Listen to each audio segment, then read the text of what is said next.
Voyage to go, history. Life is a journey, being part of it is everything. Hello, my name is Jessica. Welcome to episode 49 of my historical travel podcast Voyage to go, history, where I take you on real journeys from the past that have changed the way we understand the world.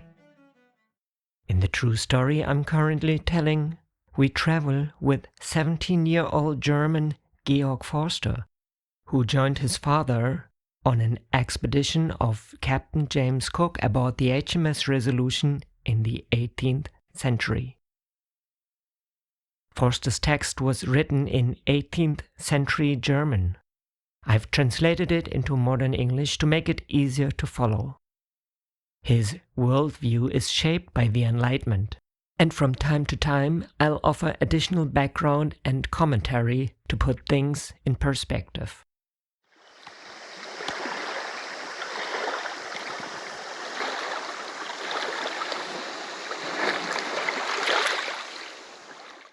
What happened in the last episode? After passing the island of Niue, they reached the cluster around Namocka, or Rotterdam Island. The arrival was peaceful. Canoes full of friendly islanders approached, trading fruit for beads and nails. The calm waters, lush vegetation, and warm welcome all stood in stark contrast to previous encounters in the region. When the ship anchored near Namocka, the largest of the islands, trade flourished. The crew explored the interior, marveling at the salt lake, floral abundance, and helpful islanders. But tensions briefly flared when thefts of a musket and a cooper's hatchet led to retaliation from Captain Cook, culminating in cannon fire and a local man being wounded. Still, the incident was peacefully resolved thanks to gestures from the islanders, especially the women, and the return of stolen items including the musket and hatchet. Among those involved was Mr. Patton, the ship's surgeon, whose near mugging was diffused by the intervention of a young local woman.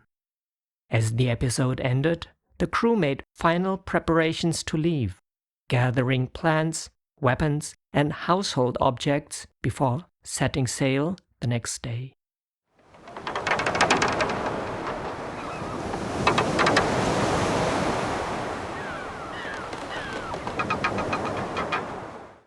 Tuesday, June 28, 1774, Namocka, Ha'apai Archipelago, Tonga. At dawn, they raised anchor and set course for the island of Tofua, where they had once again seen the volcano's fire during the night. A whole fleet of canoes followed them for several kilometers, offering clothes, household goods, and ornaments. Some of the boats also brought provisions, various kinds of fish that were uniformly delicious in this region. The island of Namocka, where they had stayed for just 2 days, lay at 20 degrees 17 minutes south latitude and 174 degrees 32 minutes west longitude and measured barely more than 28 kilometers in circumference.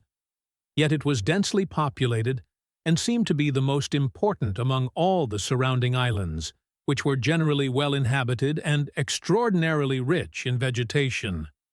These islands were all located on a sort of marine bank, where the water depth ranged from 16 to 128 meters.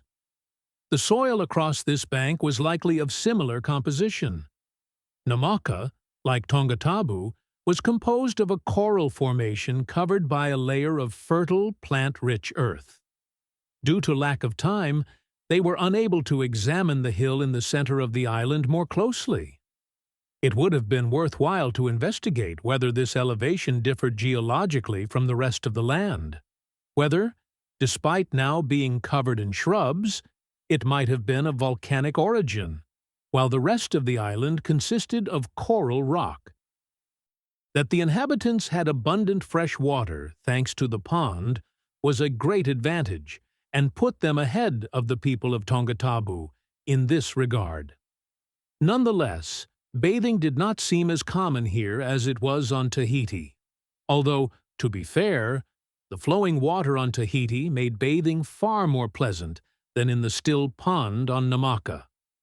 Otherwise, they clearly understood the value of fresh water, for, just as in Tasman's time, they brought entire gourds filled with it to the ship, as though it were a formal trade item.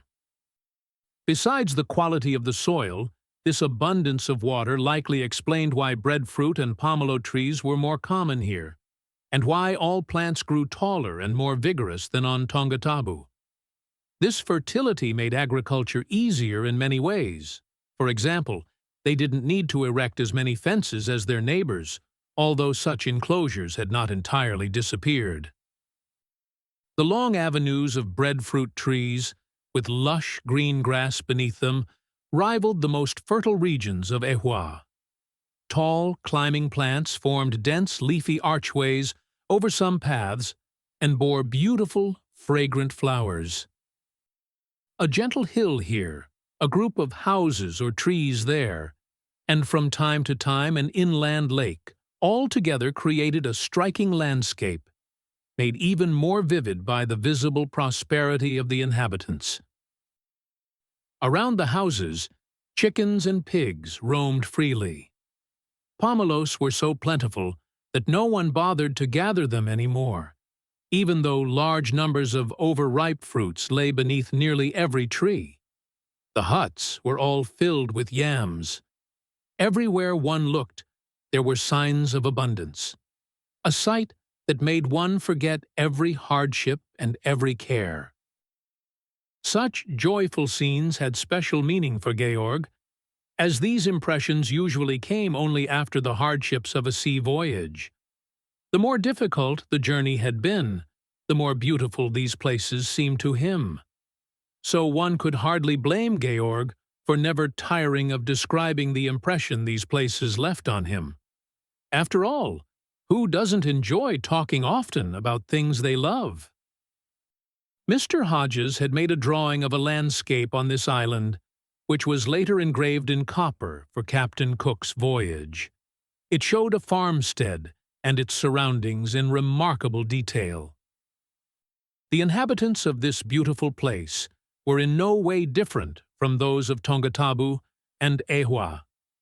They were of medium height, well-proportioned, strong without being heavy, and had chestnut-brown skin.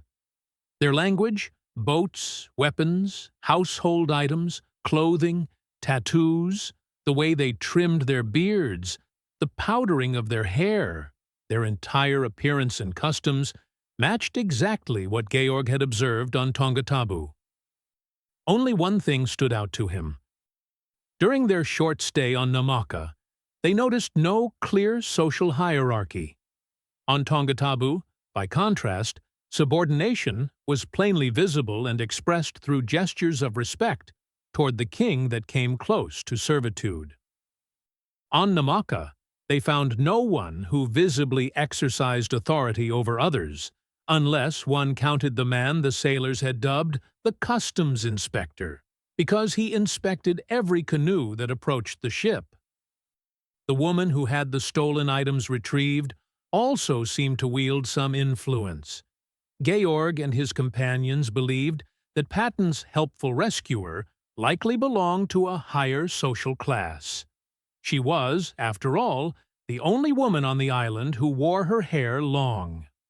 Georg had often observed that, on South Sea islands, it was usually only women of higher status who were permitted to grow their hair long. Her dignified bearing confirmed this impression. Still, Georg did not wish to conclude from the lack of visible hierarchy that the islanders had no form of government. On the contrary, given their resemblance to neighboring peoples, who were all monarchically organized, and following the pattern of all known South Sea islands, it was reasonable to assume that Namocka, too, was ruled by a king. The strong similarity to the inhabitants of Tongatabu also suggested a common origin, perhaps even shared religious beliefs. However, neither Georg nor his travel companions discovered a Vanuatu, or any place resembling a burial ground, during their walks across the island. On Tonga Tabu, by contrast, they had seen several such sites. Reports from earlier travelers confirmed that between the 171st and 181st degree east longitude and between the 10th and 22nd degree south latitude, there lies a large number of islands. As far as Georg knew, all of them seemed to be inhabited by the same type of people, speaking the same dialect of the South Sea language, all equally sociable and all fond of trade. These islands could therefore rightly be counted among the so-called friendly islands. They were densely populated throughout, especially those visited by the travelers. Tonga Tabu was laid out almost entirely like a vast garden. Ehua, Namocka, and the neighboring islands also belonged to the most fertile regions in the entire South Pacific. It was therefore reasonable to assume that the total population of these islands reached at least 200,000 people. The healthy climate and excellent fruits ensured that the inhabitants knew little of the many diseases that easily struck down Europeans. The simplicity of their worldview was in perfect balance with their few needs. In the practical arts, they had advanced further than other South Sea cultures. Wood carving and other useful crafts were their preferred activities, enriched by pleasant music. Their refined sense of taste also gave them a distinct understanding and appreciation of physical beauty, an awareness that fostered tender relationships between the sexes, making affection both pleasant and lasting. Overall, the people appeared industrious. However, their behavior toward foreigners seemed to Georg more polite than sincere. It also appeared that a general tendency toward greed had displaced true, heartfelt friendship in their society, replacing it with a certain stiffness of manners. This stood in contrast to the character of the Tahitians, who loved a quiet life but were far too honest to care much for appearances or polished etiquette. On Tahiti and the Society Islands, there were many indulgent Ariois whose moral character seemed questionable. On the Friendly Islands, however, all the vices typically brought by excessive wealth seemed largely unknown. Around noon, the canoes that had followed from Namocka left the HMS Resolution and returned to the nearby low-lying islands, which looked like fertile, beautiful gardens. In the afternoon, the wind dropped and shifted, so they sailed backward more than forward. Several islanders took advantage of this and paddled back to the ship, eager as ever to trade iron nails and pieces of cloth.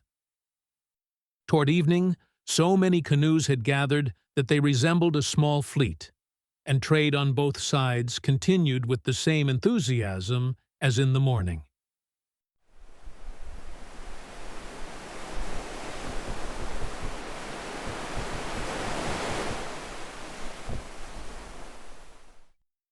The next morning, the boats reappeared, already at sunrise. It was a pleasure to watch them sailing back and forth from every direction. With a tailwind, they moved quickly, as their vessels were well built, and the large triangular sails gave them a striking appearance, especially from a distance. But soon, the wind picked up again and brought trade to an end, as the crew left the boats behind and continued sailing toward the two tall islands they had seen from their last anchorage. In the afternoon, they overtook 3 more canoes. One of them carried 50 men and sold various goods as they passed through the narrow channel between the two islands. The larger of the two islands lay to the south. In the local language, it was called Tofua, and it appeared to be inhabited. Some of the islanders on board told them that it had plentiful fresh water, coconut trees, banana trees, and breadfruit trees. Even from afar, they could see many palm trees and a large number of casuarina trees. Overall, the land appeared steep and mountainous, but it also had fertile patches covered with herbs and shrubs.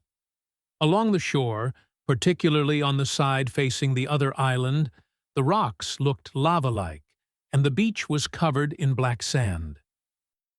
Although the crew sailed as close as about 180 meters to shore, they found no anchorage, as the water everywhere was deeper than 150 meters. The strait between the islands was barely 2 kilometers wide, and the rocky shoreline on the opposite island was full of holes and caves, some of which, though irregular, had column-like formations.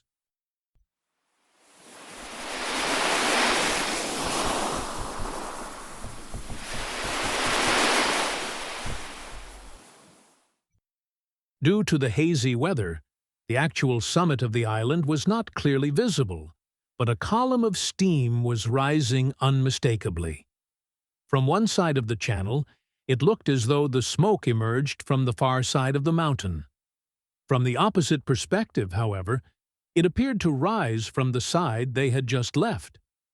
This optical illusion suggested that the peak of the mountain was hollow or contained a crater from which the steam escaped. On the northwestern slope, just below the smoking area, they noticed a section that had evidently been scorched by fire. Not a single plant grew there, unlike the other sides of the mountain, which were covered with vegetation. While they were sailing through the zone where the wind carried the smoke, it began to rain, and several among them noticed that the water stung their eyes and felt sharp. It was likely that the rain had mixed with fine volcanic ash or vapor. The crew's sensation can be explained by the interaction between volcanic gases and atmospheric moisture. In the 18th century, sailors could only guess that smoke or vapors from a volcano mixed with the rain. Today, we know that active volcanoes like Tofua release gases such as sulfur dioxide, hydrogen sulfide, and hydrogen chloride. When these gases dissolve in water droplets in the air, they form weak acids, mainly sulfurous, sulfuric, and hydrochloric acids.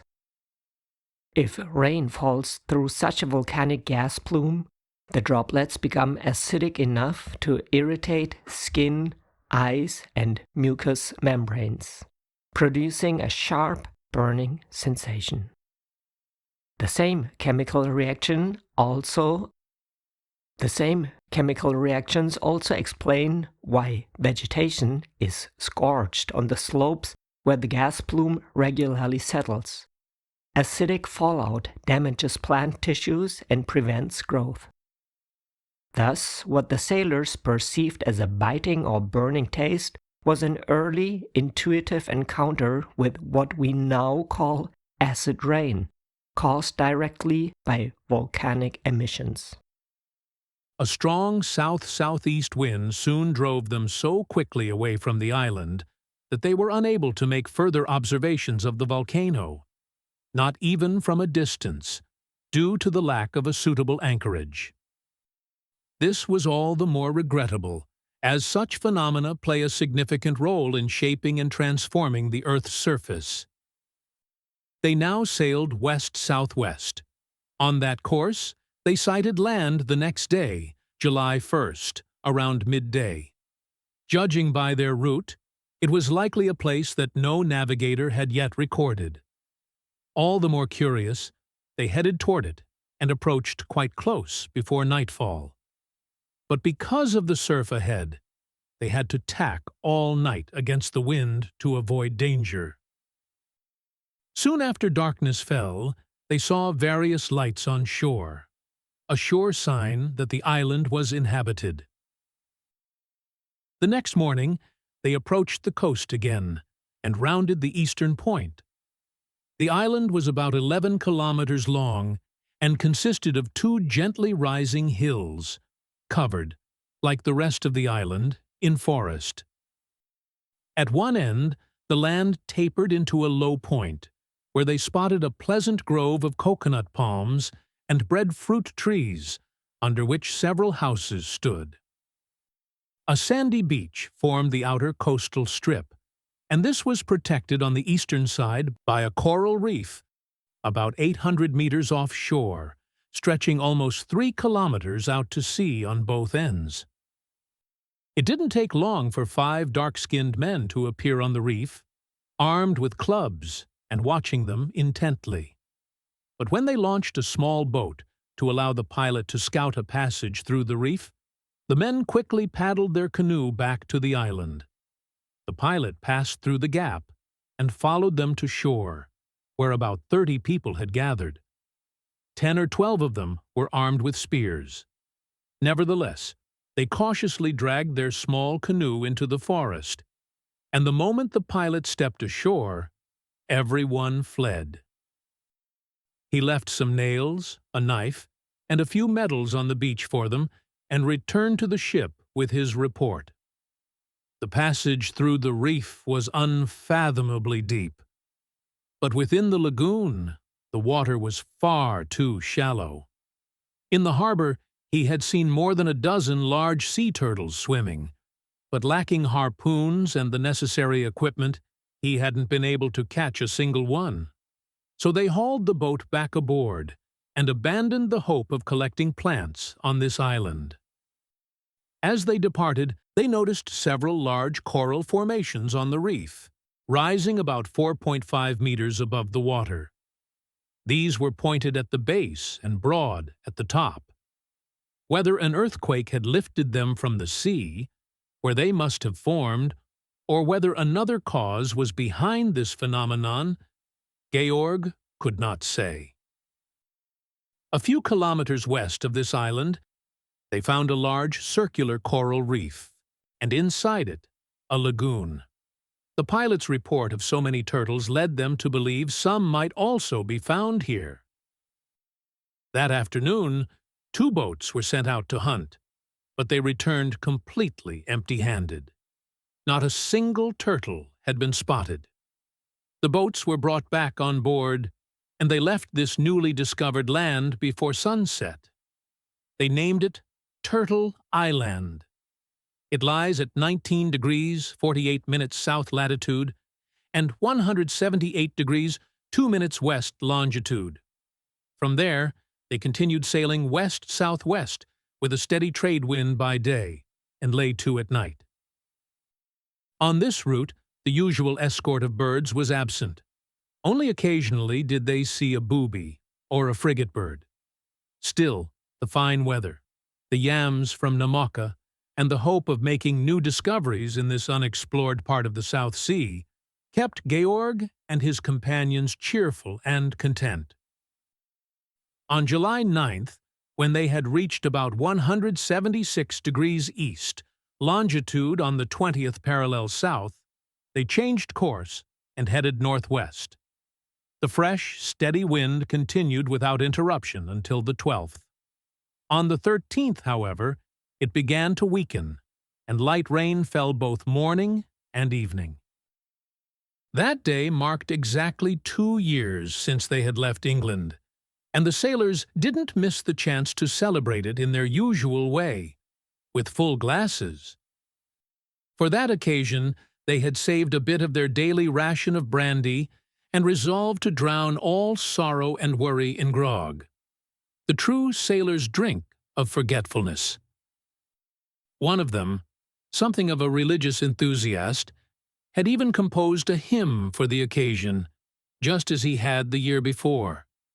After singing it, he delivered a solemn sermon to his crewmates, then sat down with them and enjoyed the bottle just as heartily as he had previously urged repentance.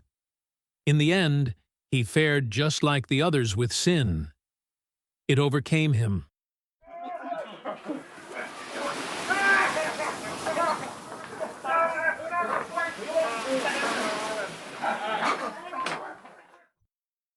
The following day, the weather cleared enough for them to steer toward the coast. They now recognized 2 islands, Pentecost and Aurora, already discovered by Monsieur de Bougainville. They made for the northern tip of the latter.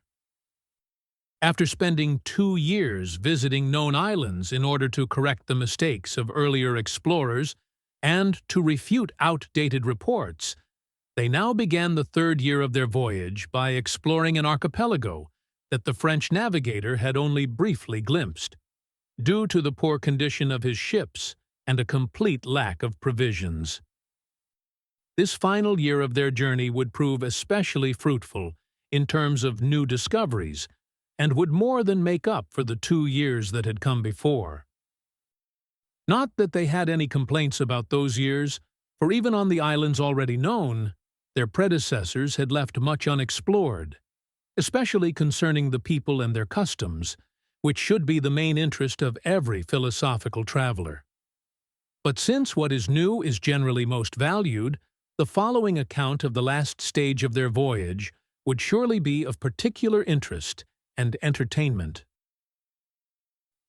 On July 18th, early at 8 a.m., they reached the northern end of Aurora Island and saw coconut palms everywhere, even on the highest mountains. As far as the mist allowed them to see, the entire land was covered in forest, giving it a wild and uncultivated, yet pleasant appearance. When the mist cleared a little in one area, Georg's father recognized the small rocky peak that Monsieur de Bougainville had named Pic de l'Étoile, or Pic d'Averdy. This gave them a more precise idea of their location. With the help of their binoculars, they also spotted people on Aurora Island and heard them calling out as they approached. After rounding the northern tip, they sailed southward along the west coast as far as the southern wind would allow. Although the storm continued, they now had the advantage that the sea was calmer on this side due to the surrounding islands. Directly ahead of them lay Île de Lépreux, as Monsieur de Bougainville had named it, and between it and Aurora Island they tacked back and forth throughout the day. By 4 p.m., they had come within about 2.5 kilometers of the island. Because of the clouds, the mountains were not visible, but the lowlands were clearly seen and appeared consistently fertile. The shore directly in front of them was very steep, and the water so deep that even with a 220-meter line, they couldn't find bottom. The northeastern end of the island, on the other hand, was flat and densely wooded. Especially striking was the abundance of palm trees, which even grew on the mountain slopes, something they hadn't seen on any other island. From the steep, bush-covered cliffs, several large waterfalls plunged into the sea, giving this area a striking resemblance to the romantic coast of Dusky Bay. Out on the water, they spotted a sleeping turtle, drifting calmly despite the strong wind. In order to sail between Île de Lépreux and Aurora Island, they continued tacking southward through the night, and by morning at 8 o'clock, they were close to the former island. In this area, a single native ventured out to sea in a small canoe. Soon after, they spotted 3 more, who also launched their canoes to approach the ship. Other men sat on the rocks, watching the vessel with curiosity. Some of them were painted black from head to chest, otherwise naked, except for a cord around their waists and something white on their heads. Only one of them wore a piece of cloth that resembled a sash, running from one shoulder across to the opposite hip, where it was tied as a belt around the loins. The cloth was white but quite dirty, and had a red border. The men themselves were all dark brown and armed with bows and long arrows. Those in the canoes rowed very close to the ship and shouted something loudly and clearly in a language completely unknown to the crew. A closer inspection wasn't possible, as the men refused to come aboard. As the ship tacked again and turned back toward the open sea, the canoes left them and returned to shore. Between the rocks, there were some reed structures set up here and there, likely used to catch fish, much like weirs. By now, they had come very close to Aurora Island and found it covered everywhere in lush green forest, bordered all around by a beautiful beach. Many vines had wound themselves around the tallest trees and stretched from one to another, so the forests were naturally adorned with garlands and festoons. On the slope of a hill there was a fenced plantation, and below it a foaming waterfall rushed down through the bushes. Around 2 p.m., 2 canoes put to sea, but soon returned to shore after seeing the ship begin to tack downward again. Aurora Island consisted entirely of a long, narrow mountain range running from north to south. It was fairly high and sharp-edged at the top. The island was about 67 kilometers long and nowhere wider than 9 kilometers. Its center lay at 15 degrees 6 minutes south latitude and 168 degrees 24 minutes east longitude. Pentecost Island lay on the same latitude, about 7 kilometers further south, and appeared almost as long, but somewhat wider at the northern tip. Its center was located at 15 degrees 45 minutes south latitude and 168 degrees 28 minutes east longitude. Île de Lépreux, or Island of the Lepers, seemed about the same size as Aurora, but broader and stretched from east to west. Its center lay at 15 degrees 20 minutes south latitude and 168 degrees 3 minutes east longitude. On both Pentecost Island and the Island of the Lepers, the land toward the sea was flatter than on the other islands, which made them the most suitable for cultivation and likely the most populated. Indeed, as night fell, they saw many hut fires on both islands, and on Pentecost, fires could even be seen high up on the mountain peaks. From this, Georg concluded that the locals primarily lived by farming and did not engage much in fishing, as there were few canoes, and the steep coastlines likely offered little opportunity to catch anything. European explorers assigned new names to many islands in today's Vanuatu. The French navigator Bougainville called Ambé Île de Lépreux, the island of the lepers. He observed pale patterns on the dark skin of some islanders and misinterpreted them as signs of leprosy. In reality, they were likely body paint or harmless skin conditions, but the misunderstanding shaped the name. Mewo became known as Aurora. The Spanish expedition of Pedro Fernández de Quirós named it this way in the early 17th century. Quirós often chose Christian or poetic terms for newly sighted lands. Aurora, meaning dawn, symbolized hope and the beginning of a new, imagined Christian world. The island of Pentecost also received its European name from Quirós. He cited it on the Christian feast of Pentecost and therefore named it accordingly. As with many Pacific islands, explorers used the liturgical calendar as a convenient naming guide. Each island has its own distinctive features. Ambé is volcanic and known for its crater lake. Mewo is marked by waterfalls and lush valleys. Pentecost is famous for its land diving ritual, in which men jump from tall bamboo towers, a tradition often linked to the origins of modern bungee jumping. The island marked on Bougainville's map, south of Pentecost Island, came into view the next morning, but it was so shrouded in clouds that neither its shape nor its height could be discerned.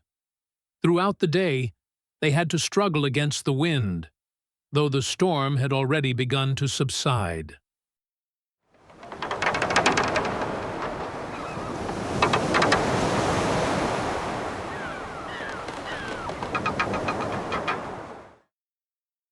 The next morning, the weather was mild and clear again, so they could see Bougainville's southernmost island very distinctly.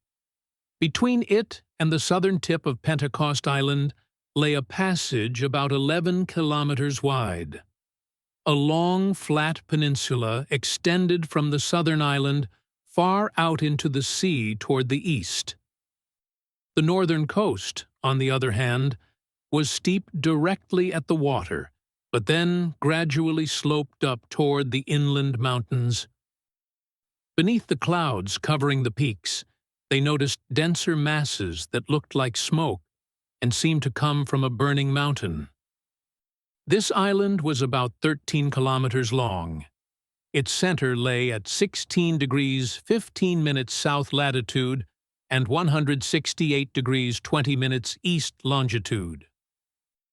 Later that same day, they also discovered land to the west, which, judging by its position, must have been the southwesternmost of the islands Bougainville had encountered in that region. The sight of so many different new islands was a great delight to them, and they headed toward them with the greatest curiosity. When they reached the northwestern end of the island where they suspected a volcano, their suspicion was confirmed. From a mountain further inland, they clearly saw white steam columns rising powerfully into the sky. The southwestern coast of this island consisted of a wide, flat plain, and among trees, more beautiful than any they had seen since leaving Tahiti. Countless hut fires flickered. This was a double indication of the land's fertility and dense population. After passing the western end, 2 more islands came into view toward the southeast. One of them consisted of a very high mountain that also looked like a volcano, and far to the south another island appeared, with 3 tall mountains. The western land they now sailed toward was just as beautiful as the one they had left behind.